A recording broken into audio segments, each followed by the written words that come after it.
Good afternoon, Brian Van Reet. Thank you for accepting this interview with Lecturama.fr. We are pleased to ask you a few questions regarding your last book, Spoils, in French, Le Fer et le Feu, published by Éditions de l'Olivier. My first question, how did you get the idea to write this book? Well, thanks for your interest in the book. This book had a long gestation period. It took a few different drafts that were radically different before I arrived at this idea. So I started writing a book this book is told from three different points of view, and one of them is this character named Sleed. And the first draft was more from that perspective. But the story wasn't quite working, and I thought that it needed to be broader and more inclusive and bigger, not in the page count, but in the breadth of the story. So, I had this short story I was working on at the time with this character, Cassandra Wigard, a young woman in the army, and I thought, why isn't she in my novel? And so I put her in, and she sort of took it over and became the protagonist of the book. So it was it wasn't some sort of stroke of inspiration. It was just a gradual process of refining and revising to arrive at this story. How long did you write this? About 5 years.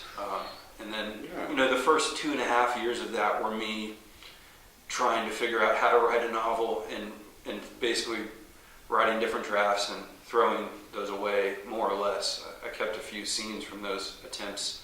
In the last 2.5 years, we're writing this book. You participated in the Second Gulf War as a tank crewman. Is this book considering as an outlet to overcome maybe a certain trauma? Some people have asked me, was this book traumatic to write? Others have asked, was it therapeutic to write? I suppose it's probably both. I don't view writing as a form of therapy for me. I view it as an art and a craft, although I will say it is therapeutic to feel like you have a purpose on earth, that you have a vocation, and that you're being rewarded for that vocation. That has been a good thing for me. But, I don't think that, I think there are some types of writing that veterans or others can do that are explicitly therapeutic, but I think usually those forms of writing are more personal and they're not necessarily intended for an audience. For me, I view it as an art form, and if it happens to be therapeutic, that's good, but that's not why I do it. For me, it's more of a compulsion to write. It's something that I did before I joined the military, and I think I would have done it even if I hadn't joined the military. Although I wouldn't have written this book, but I think I would have written some book, or tried to. Well, my next question was about Cassandra. Why did you choose Cassandra to be your heroine, and how did this character impose to you in this book? That choice was, part of war literature. There's a very long tradition of war literature, and women are not usually the heroes of war literature. It's a male-dominated field, and I am a man. But one of the things I try to do with this book is think about how are these wars different from what has come before, and how can I reflect that in my writing about it. And one difference is the sheer numbers of women who have fought. There have been, women have fought in other wars in American history all the way back to the beginning, but in relatively few numbers. So that was something different, and I felt like should be reflected in the literature of these wars. And I just found it to be a very compelling character for me personally, that I was interested in writing it. I'm not. That's sort of it. It's more of an instinctive choice than a planned out thing. Which part of the story is fiction? Well, I would say all of it, but some parts of the book more closely reflect my own experiences. For example, the Swede part of the narrative, he does the same job that I did in the military.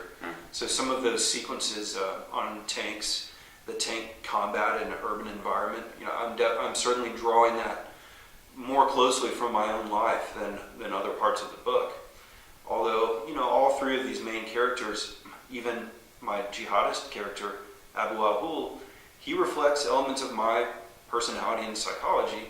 His life is very different from my life, his culture is different from my own, but it's coming from a real place of some sort of reflection of me as well, and so is Cassandra. But in terms of the literal, did you ever do anything like this, I would point to those, some of the experiences on a tank, what that's like. I lived that. Mm. You described the robbery of Saddam's palace in Baghdad. Did you go to Baghdad? Yes, I was stationed in Baghdad, in northeastern Baghdad. Although I was there from 2004 to 2005, and the book is set in 2003. Yeah. So I did see some of these palaces that I described, but by the time I was there, they had been converted into U.S. military and diplomatic offices. It wasn't this phase of the war that I described where it was sort of, people were looting the palaces and they were still, they were basically rubble, partially bombed out. Saddam and his ministers had fled. I didn't experience that per se, but I have been to some of those places in Baghdad that I describe in the book. Oh, yes. In general, and at that time, do you feel that information regarding Saddam was accurate? Oh, you mean what do you mean, like the chemical weapons? Yes. Oh, no, I think there was that whole justification for the war turned out to be false. There were no large caches of chemical weapons found. It was you were aware about that? Yeah, by the time I deployed to Iraq in 2004, it was pretty clear that we weren't going to find chemical weapons. At the time, I remember when the invasion started in 2003, I was 22 years old. I remember watching Colin Powell's speech to the UN where he sort of laid out the rationale for war. And even back then, being somewhat more naive and young, I wasn't totally convinced, but I sort of believed, like many people did, that Saddam probably did have chemical weapons. I didn't think that was necessarily a good reason to go to war there. Yeah. And by the time I got to Baghdad and experienced that for a while, I came to the conclusion pretty fast that what we were doing there was counterproductive and sort of a big waste. Right. And my feeling on that hasn't changed much in 13 years. I think it was a regrettable, wrong, perhaps illegal war. Was it difficult to join the army, knowing that the goal is not so clear? I joined for sort of emotional and impulsive and reckless reasons. It wasn't a decision that was very thought out. And I was 20 years old when I joined, and like many 20-year-old young men, sometimes you do things without much thought, and they have long ramifications. So I wasn't thinking about these geopolitical issues so much back then. I did it, like I said, more out of an impulsive, reckless urge to escape, to do something radical. That's closer to why I did it than to enforce U.S. foreign policy or anything like that. After having been involved in the Gulf War, how is it possible to remain objective, as you were in your book? Well, thank you. I tried to be objective. You know, I think it has to do with just being curious and willing to consider different points of view. I don't know. It's I guess part of my personality that I try to do that, and part of what I think fiction writers are supposed to do is to consider perspectives that are not like their own. I'm more interested in that type of fiction than I am fiction that's very autobiographical. I think both are valid, both can be excellent, but for me, I find it more interesting to write things that vary from my own perspective. Yeah, because it was very courageous to take some to see things behind with the Mujahideen's you fought. So yeah. Well, yeah, even in 2004, you know, when I was there, and so most of the fighting I was involved in was against Iraqi militias rather than foreign fighters. But I remember, you know, thinking that if I had been born here and there was a foreign army occupying my country, I would probably be out in the streets fighting me. So I even back then, I think many thoughtful soldiers and myself realized that a lot of this just breaks down to where you were born and where you're brought up. It's very random. Except the fact that the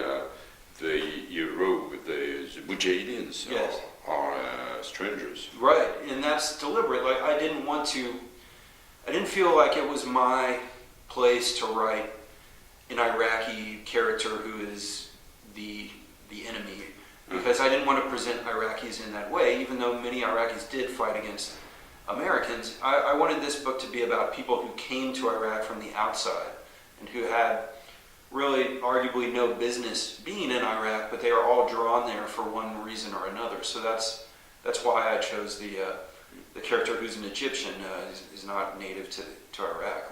Like the other two main characters who are American, they're all foreigners, they're strangers, like you said. And that was a deliberate choice that I made. How did you acquire the knowledge which enabled you to write about Mujahideen culture? Research. I wasn't able to, speak to any jihadists or mujahideen, but I did read several interesting memoirs written by ex-jihadists. I read works of history and journalism.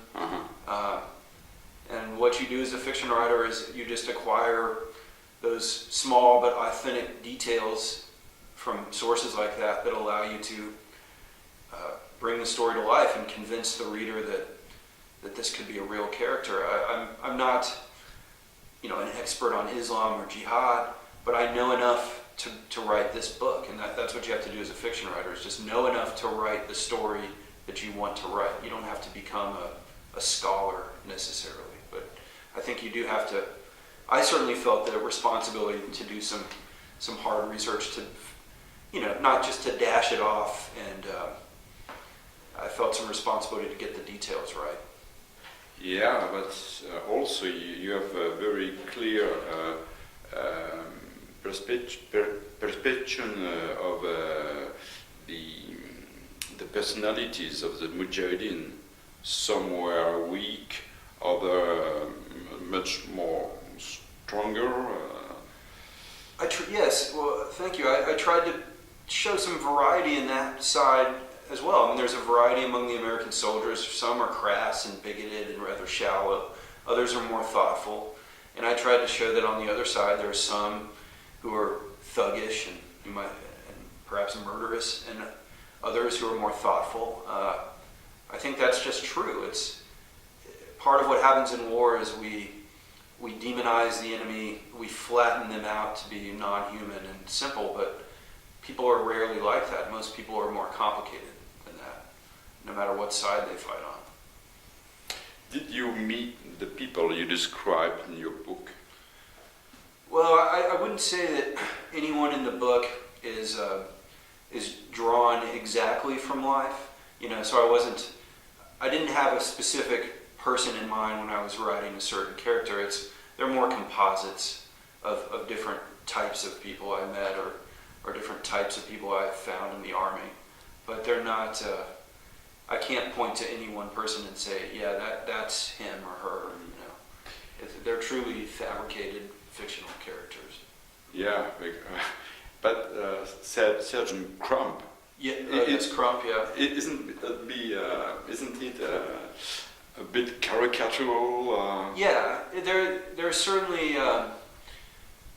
I'm taking some license to exaggerate certain things in this book, and sometimes it's a dark book, it's a tragic book, but it's also, I meant it to be a little funny at parts where you're supposed to see the absurdity, and to do that, I think it helps to exaggerate certain characters. So he is in some ways a caricature of a shallow, somewhat bigoted American soldier but his bigotry doesn't come out as hatred so much as humor. He tells crass jokes. But that's very common in the military. There are a lot of guys like Crump in the military. Yeah. He's not so much of an exaggeration. Yeah, I guess. So, well, this book, I read it very, very quickly. Oh, thank you. So, what are your next projects? I'm working on another novel. I've been working on it for about 2 years, actually. Since I finished writing this one in 2015. It opens with a mass shooting, a school shooting, sort of like the Columbine massacre in the late 90s. And it's dealing with how that impacts a few different characters' lives. And yeah, I graduated high school the same year as the Columbine shooting, so that has been, sadly, it's just one of these things in American life that is a constant. Like, these wars have been dragging on for nearly 20 years. So it's not a war novel, but it's dealing with themes related to violence and the problem of guns. Yeah, that's part of the story. It's less about the gun issue per se than about just the ramification to violence. But yeah, it's the gun issue is coming to the forefront now, and that's good. It should be more well regulated for sure. Okay, thank you, Brian. Thank you very much. Thank you.